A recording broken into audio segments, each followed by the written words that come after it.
बच्चों नमस्कार। विनिम्स के डिजिटल क्लासेस पर मैं हूं अनिल के राय। बच्चों आज हम लोग सरल ब्याज से संबंधित एक्सरसाइज को देखेंगे। ओके, तो हमारे बुक में जो अध्याय 2 साधारण ब्याज का परीक्षण कर कर देखे 2 जो पेज नंबर 46 है, उसमें जो सम दिए गए हैं, जो सवाल दिए गए हैं, उसका समाधान आज हम लोग करेंगे। ओके, तो पहला सम क्या दिया गया है? पहला सम दिया गया है, दो भाई एक साथ एक छोटे व्यवसाय को चलाने हेतु 12% वार्षिक सरल ब्याज की दर से एक बैंक से 15,000 रुपया उधार लिया। तो क्या बोला है? 4 वर्ष के बाद उन्हें उस रुपए के लिए कितना रुपया ब्याज देना होगा। देखो बाबू, साधारण ब्याज के सवाल को समाधान करना बहुत ही आसान होता है। सबसे पहले क्या करोगे कि जो सम दिया गया है, जो सवाल दिया गया है, उसको ध्यान से 1 से 2 बार पढ़ोगे और देखोगे कौन कौन सा डेटा दिया गया है। उसके बाद से उस डेटा को कलेक्ट करके सीधे फॉर्मूला में पुट कर देना है। ओके, अब मैं इसका जो सरल ब्याज का जो कंसेप्ट है, इसके पहले वीडियो में मैं अपलोड कर चुका हूं। जो लोग नहीं देखे हो जाकर देख सकते हो, मैं डिस्क्रिप्शन में जो है लिंक प्रोवाइड करवा दूंगा।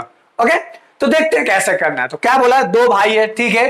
क्या करना है उसको? भाई एक छोटा सा बिजनेस शुरू करना है, जिसके लिए वो 12% के हिसाब से क्या किया है, 15,000 रुपया उधार लिया है। तो बोला 4 वर्ष बाद उन्हें उस रुपए के लिए कितना ब्याज देना होगा, माने 4 साल बाद उसको जो है कितना रुपया ब्याज के तौर पे देना होगा। तो पहले सबको पढ़ो और डेटा को कलेक्ट करो। तो यहाँ पे क्या क्या दिया हुआ है, गिवन क्या क्या दिया हो तुमको? 12% वार्षिक सरल ब्याज, मतलब तुमको सरल ब्याज दर दे दिया है कितना, 12%। और ये 15,000 रुपया तुम्हारा क्या है, मूलधन है। तो मूलधन कितना दिया हुआ है यहाँ पे देख लो, मूलधन मतलब पी, 15,000 टाका, ये ना दिया है 15,000 रुपए। मूलधन तो समझते हो, जो हमारा मूल रुपया जितना हम उधार लेते हैं या देते हैं, मतलब जिस पर हमारा कैलकुलेशन होता है। उसके बाद से बाबू सरल ब्याज दर देखो कितना दिया है। सरल ब्याज दर या सिर्फ ब्याज दर कितना दिया है, 12% वार्षिक, लिख लिया हमने। 12% वार्षिक। समय कितना दिया हुआ है देख लो, समय दिया हुआ है 4 वर्ष। काम खत्म। क्या पूछा तुमसे? ब्याज। तो तुम लोग जानते हो सरल ब्याज निकालने का फॉर्मूला क्या है ना? एसआई निकालने का formula P into R into T by 100। That's all, यही फॉर्मूला है ना? ठीक है ना? ये सब फॉर्मूला कहां से आया, नहीं आया, मेरा पहला वीडियो जाकर देख सकते हो। अब P का वैल्यू कितना है, 15,000, R का वैल्यू 12%, T का value 4 divided by 100, 0 0 cancel out. तो कितना बचेगा, 15 चौके 60, 600 इंटू 12 है ना, 15 चौके 60, 600 इंटू 12, 12 छक्का 72, 7,200, 12 छक्का 72। मतलब उसको 7200 रुपए जो है क्या करना होगा, 7200 रुपए उसको जो है ब्याज के तौर पे देना होगा। कितना, 4 साल बाद। बात समझ में आया? That is very simple. Data collect किए, पुट किए और मेरा आंसर जो है आ गया। ओके, मल्टीप्लाई चेक कर लोगे, 15 चौके 60, 600 और 12 छक्का 72, 12 7 72। ठीक है, तो 7200 को उसको ब्याज के तौर पे देना पड़ेगा। बहुत लोग क्या करते हैं, यहीं पे आंसर ऐसा लगा देते हैं। तो देखो बाबू, अंकगणित बनाते समय एक बात ध्यान रखना, अंकगणित बनाते समय स्टेटमेंट जो होता है उसको बहुत ध्यान से लिखोगे और जिस लैंग्वेज में वो पूछा उस लैंग्वेज में आंसर को, उत्तर को लिखोगे। तो यहाँ पे क्या पूछा, उससे रुपए, उन्हें उस रुपए पर कितना रुपया ब्याज देना होगा, तो आंसर लिखोगे उन्हें 7200 रुपए ब्याज देना होगा, 7200 रुपए ब्याज देना होगा। ये हमारा जो है आंसर होगा। कोई डाउट, कोई दिक्कत? बहुत आसान सा सवाल है, पहला समय आसान होगा ही होगा। इसमें अगर किसी को कोई डाउट है समझने में तो कमेंट बॉक्स में जरूर बताओगे। मेरे हिसाब से इसमें कोई डाउट नहीं होगा, कोई रॉकेट साइंस नहीं है, सिंपल फंडा है। 15,000 रुपया मूलधन दे दिया है, 12% ब्याज दर दे दिया, समय 4 साल दिया, बोला ब्याज निकालो, हमने ब्याज जो है कैलकुलेट कर लिया। कोई दिक्कत नहीं ना? अगर कोई दिक्कत है बाबू तो कमेंट बॉक्स में जरूर बताना। ओके, अब देखते हैं सम नंबर 2। सम नंबर 2 क्या बोला है, 2005 ईस्वी की 1 जनवरी से 26 मई तक 6% वार्षिक सरल ब्याज की दर से 2,000 रुपए का ब्याज कितना होगा। ओके, तो इस सम में देखो बाबू, इस सम में क्रूशियल क्या है, इस सम में जो है एग्जाम में इस सम को क्यों देता है, इसके कारण यहां पे समय निकालना जो है थोड़ा सा मुश्किल है। ओके, मुश्किल नहीं है, मतलब समय को थोड़ा सा चटपटा कर दिया है, डायरेक्ट नहीं दिया कि 2 साल 3 साल 2 महीना 5 महीना, क्या दे दिया समय को एक डेट के अंदर दे दिया है। तो तुमको यहां पे सबसे पहले क्या करना होगा, समय को निकाल लेना होगा। हमको क्या बोला, 1 जनवरी से लेकर 26 मई, तो 1 जनवरी से लेकर 26 मई तक कितना समय होता है, कितना दिन होता है, वो दिन को हमको पहले क्या कर लेना होगा, यहाँ पे कैलकुलेट कर लेना होगा। ओके, तो सबसे जो है यहाँ पे मेरा जरूरी चीज है, पहले क्या क्या क्या दिया हुआ है हम लोग पहले लिख लेते हैं। तो पहले समय, चलो समय से ही स्टार्ट करते हैं, टाइम। ओके, तो यहां पे जो टाइम दिया हुआ है बाबू, टाइम कैसे दिया हुआ है, टाइम दिया हुआ है हमारा डेट में। ओके, डायरेक्ट टाइम नहीं दे दिया है, थोड़ा कान को घुमा के पकड़ा है, कोई बात नहीं, डेट में दिया, उससे क्या होगा हम निकाल लेंगे। कब से कब तक निकालना है, 1 जनवरी से लेकर 26 मई तक। तो देखो कैसे, तो 1 जनवरी से, तो जनवरी में उसको कितना दिन का ब्याज मिलेगा, 31 दिन का। ओके, फरवरी में कितना दिन का मिलेगा, 28 दिन का ना 29 दिन का।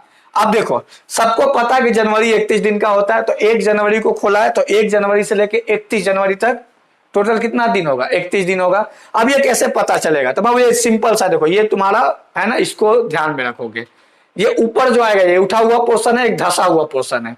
उठा हुआ पोर्शन पे जो महीना आएगा वो 31 दिन का होगा, और धसा हुआ पोर्शन पे जो महीना आएगा वो 30 दिन का होगा।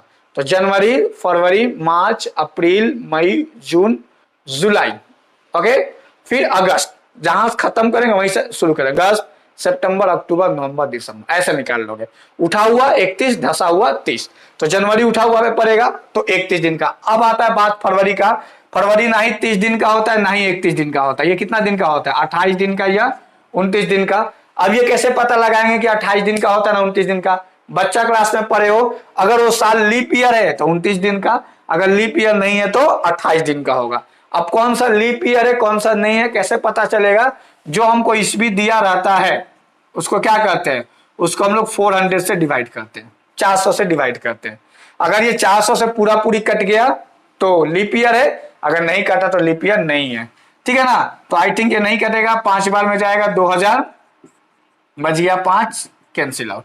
तो अगर 400 से कट जाएगा तो लीप ईयर है, अगर 400 से नहीं कटता है तो लीप ईयर नहीं है, इसका मतलब ईस्वी 2005 लीप ईयर नहीं है। ओके, तुम लोग को पता है कि हर 4 साल पे लीप ईयर आता है, तो 4 से भी डिवाइड करके देख सकते हो, कोई दिक्कत नहीं है।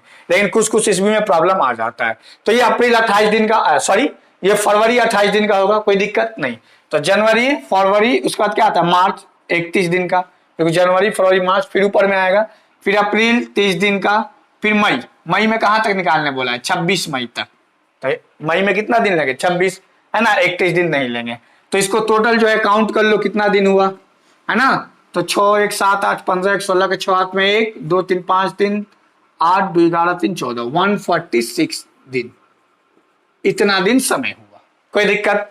तो हमको 146 दिन का जो क्या करना है, ब्याज निकालना है, ठीक है ना। उसी बात को ये थोड़ा घुमा फिरा के यहाँ पे दे दिया था। अब मेरा समय क्या रहता है यहाँ पे, हमेशा मैंने बताया कि समय को हम लोग जो है सरल ब्याज में क्या लेते हैं, हमेशा वर्ष में लेते हैं। तो इस 146 दिन को क्या करो, वर्ष बना दो, तो एक वर्ष में कितना होता है 365 दिन, क्योंकि नॉन लीप ईयर है, तो 365 से डिवाइड कर दो, कोई दिक्कत नहीं ना। बस इसी चीज के लिए यहाँ पे जो ये चीज दिया हुआ है। बाकी क्या है, ब्याज दर,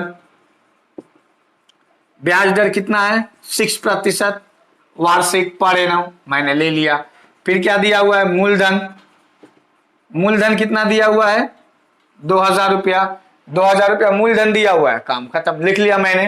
पूछा क्या है, ब्याज, तो निकाल लो ब्याज भाई, सरल ब्याज या साधारण ब्याज, बात एक ही है, सरल ब्याज बोलो या साधारण ब्याज, simple interest. What is the formula, P into R into T by 100, just put the value.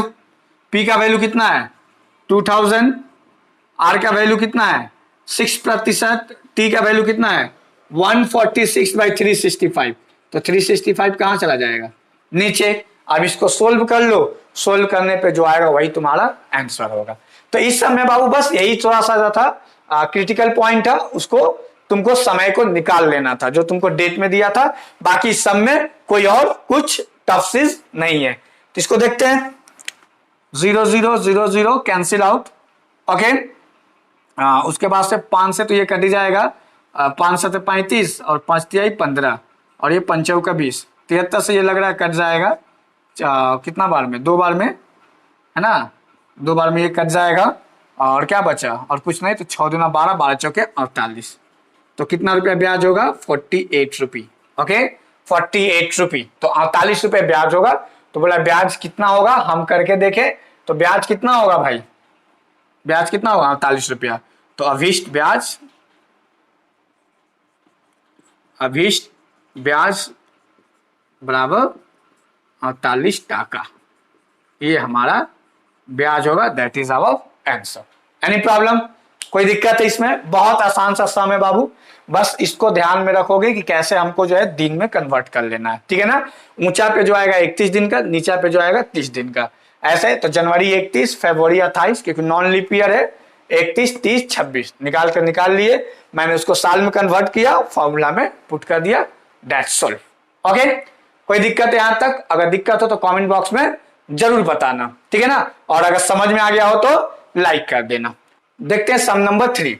Some number 3 क्या बोला है, 8/3% वार्षिक सरल ब्याज की दर से 960 रुपए का 1 वर्ष 3 माह के लिए मिश्र धन क्या होगा। ओके ना, 960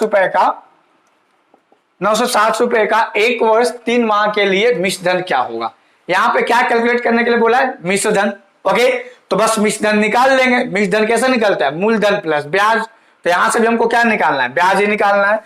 तो पहले देख लेते हैं क्या क्या दिया हुआ है हमको। तो जो जो दिया हुआ है डेटा पहले कैलकुलेट कर लो। क्या दिया हुआ है तुमको, ब्याज दर दिया हुआ है। ब्याज दर दिया हुआ है कितना, 8 सही 1/3%।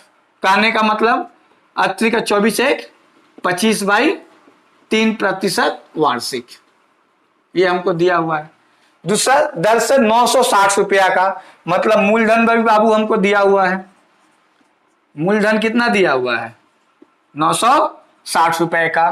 कितना दिन के लिए ब्याज निकालना, 1 वर्ष 3 माह। तो समय भी दिया हुआ है, 1 वर्ष 3 माह। और भाई हमको जानते हैं कि समय मेरा हमेशा किस में होना चाहिए, वर्ष में होना चाहिए। तो कैसे निकालेंगे, 1 वर्ष प्लस 3 माह को वर्ष बना दो। तो 1 साल में 12 महीना होता है, तो 12 से डिवाइड कर दिए तो कितना हो गया, 1 + 1/4, 3 चौके 12, तो 4 एकम 4 1 5, 5/4 वर्ष। कोई दिक्कत नहीं ना। तो भाई यहां सब निकाल लो ब्याज। कौन सा ब्याज, सरल ब्याज। सरल ब्याज मतलब SI, what is the formula, वही P × R × T/100, that very simple. Okay, तो P का वैल्यू कितना दिया हुआ है, 960। R का वैल्यू 25/3, तो 3 चला जाएगा नीचे, इंटू T का वैल्यू 5/4, तो 4 आ जाएगा नीचे, और एक फॉर्मूला का 100। कोई दिक्कत, ये पुट करते समय ध्यान से रखोगे। 25/3 मतलब 3 नीचे चला आएगा, 5/4 मतलब 4 नीचे चला आएगा। तो ये 0 क्या हुआ, कट गया। ये 5 से 5 दूना 10, और ये 3 से कट जाएगा, आई थिंक 3 और 2। ओके, ये 2 से कट जाएगा 16, और ये 4 से कट जाएगा 4। ठीक है ना, देख लोगे मैंने यहाँ पे खिचड़ी बना दिया है, ठीक है ना। तो एक काम करते हैं कि हम इसको जो है यहाँ से पूरा क्लियर लिख देते हैं, और तुम काटने वाला पोर्शन हम हटा देते हैं, तुम लोग अपना खुद से जो है कट कर लोगे। तो कितना था, P 960, R कितना है 25/3, तो 25/3 नीचे चला आएगा बाबू। T कितना है 5/4, तो 5/4 नीचे आ जाएगा। ओके, अब इसको तुम लोग जो है पूरा काट कुट लोगे, काट के जितना आएगा यहाँ पे हम क्या कर देते हैं, डायरेक्टली जो है लिख देते हैं। ओके, क्योंकि मैं यहाँ पे अभी जैसे कट्टम कुट्टी उतना किया था तो खिचड़ी बन जा रहा था, तो तुमको खुद समझ में नहीं आ रहा था, तो मैं यहाँ पे डायरेक्ट जो है इसको लिख देता हूँ। कितना आएगा ये आएगा 100 रुपी। ओके, ये कितना आएगा 100 रुपए। तो ब्याज कितना हो गया 100 रुपए। तुमसे पूछा क्या है, मिश्र धन क्या होगा, तो मिश्र धन निकाल लो। मिश्र धन मतलब अमाउंट। कैसे निकालते हो, मैंने क्या बताया था, मूलधन प्लस ब्याज, यही ना, मूलधन प्लस SI। तो मूलधन कितना है बाबू 960, ब्याज कितना है 100, दोनों को क्या करो ऐड कर दो, तो कितना हो जाएगा 1060 रुपया। That is your answer. 900 और 100 1060 ₹60। ओके, तो दैट इज वेरी सिंपल। ब्याज दर दिया था, मैंने निकाल लिया। समय दिया था 1 वर्ष 3 माह, वर्ष में इसको कन्वर्ट कर लो। 3 माह मतलब 3 बता 12 साल, माने 3 चौके 12, 1/4 ये हो गया। यहां पर मैंने पुट करके ब्याज आया ₹100, तो मिश्र धन कितना होगा 960 प्लस 100 मतलब 1060। कोई डाउट? आई थिंक यहाँ पे कोई प्रॉब्लम नहीं होगा, बहुत आसान सा सम है। अगर कोई दिक्कत हो तो कमेंट बॉक्स में जरूर बताना।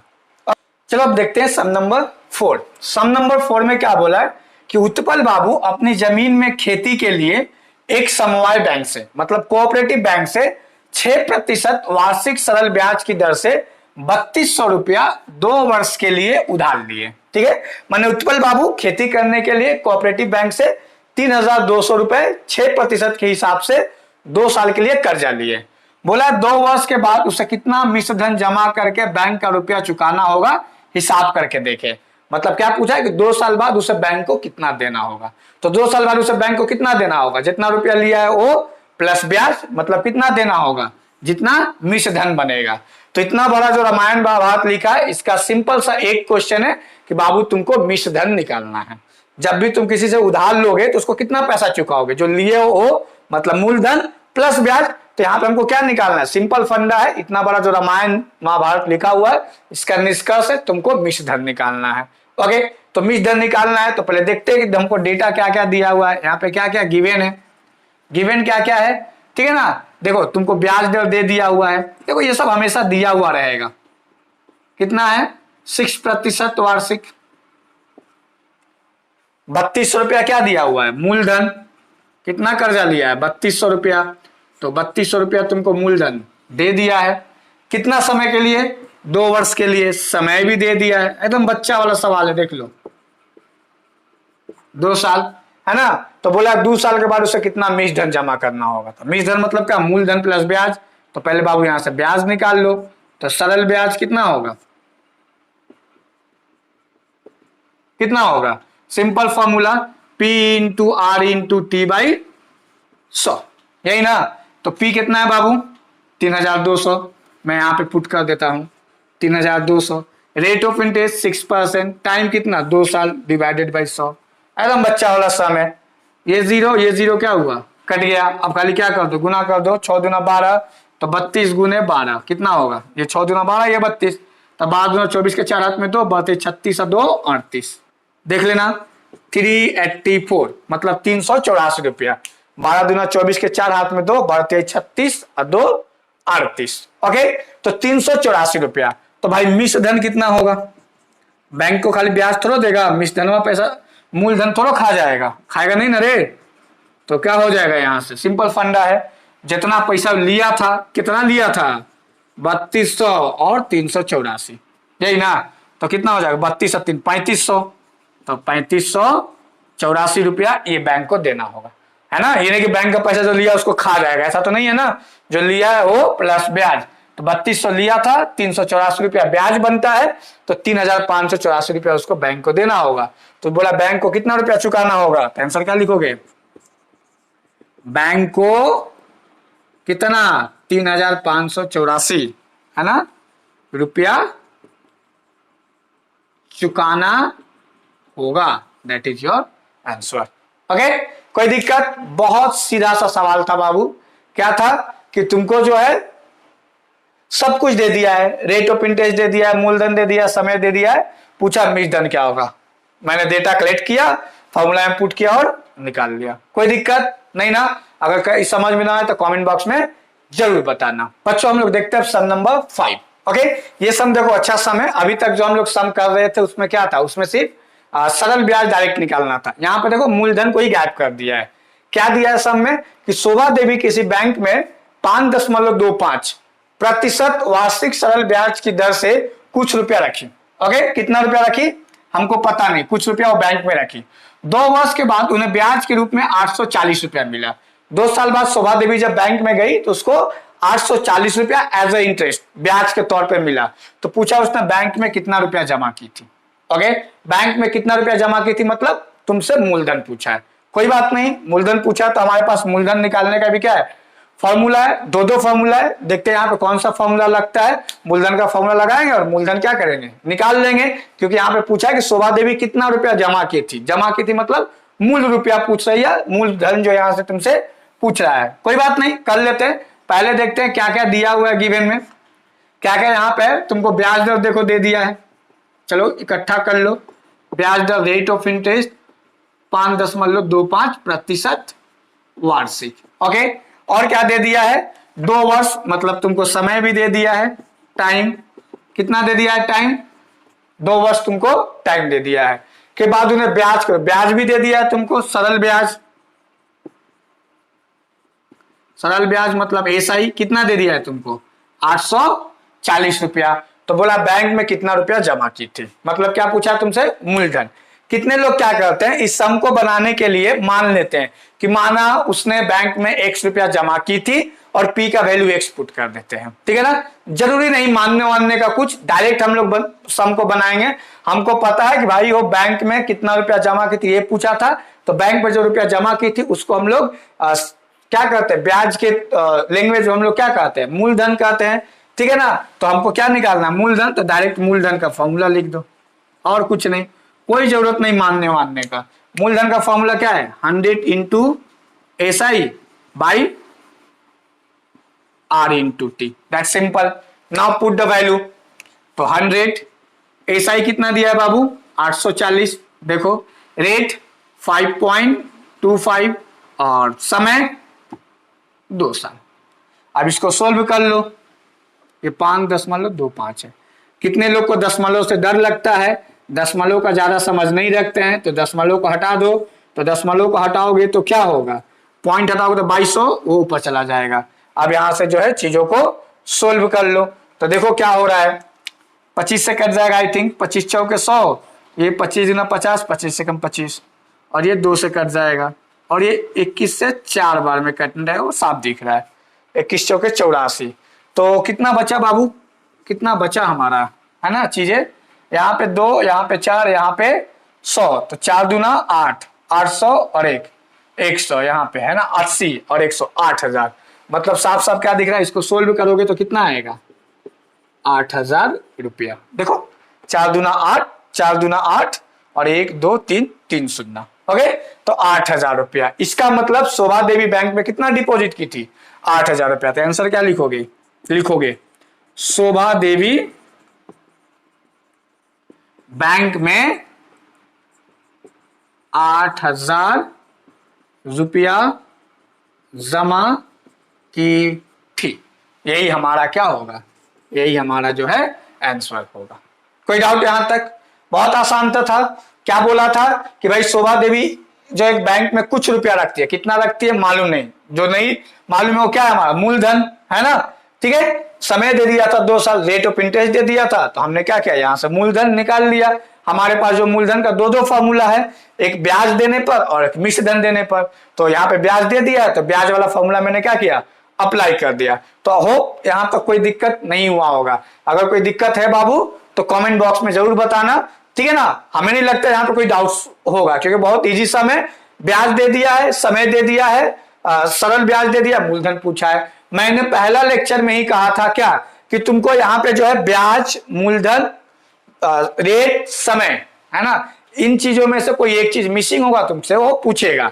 तो 4 नंबर सम तक क्या था, ब्याज मिसिंग था, 5वां सम में क्या है, मूलधन मिसिंग है। आगे के सम में क्या होगा, रेट ऑफ इंटरेस्ट मिसिंग होगा या समय मिसिंग होगा, ठीक है ना। तो आशा करते हैं आज ये समझ में आ गया होगा। तो बाबू आज के लिए इतना ही, ठीक है ना। अगले वीडियो में जो है हम आगे के सम्स को जो है सोल्व करेंगे। मैं पूरा सम्स, इस बुक में तुम्हारा 20 सम्स है, ओके ना। उसके बाद से 21 नंबर और 22 नंबर ऑब्जेक्टिव टाइप क्वेश्चन है। तो ये सारे क्वेश्चन को मैं बारी बारी से जो है सोल्व कर दूंगा।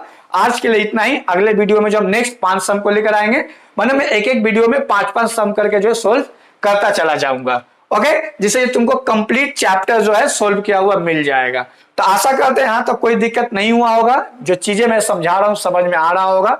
अगर तुमको कोई भी दिक्कत है तो कमेंट बॉक्स में जो है लिख सकते हो। अगर ये चीजें समझ में आ रहा है बाबू तो लाइक कर दो, और अभी तक सब्सक्राइब नहीं किया चैनल को तो सब्सक्राइब कर दो, जिससे मैं जब भी वीडियो जो अपलोड करूंगा तुमको जो है वो पता चलता चला जाएगा, ठीक है ना। नोटिफिकेशन मिलेगा, कब मिलेगा? जब तुम बेल आइकन को भी क्या करोगे, क्लिक कर दोगे, प्रेस कर दोगे या दबा दोगे, ठीक है ना।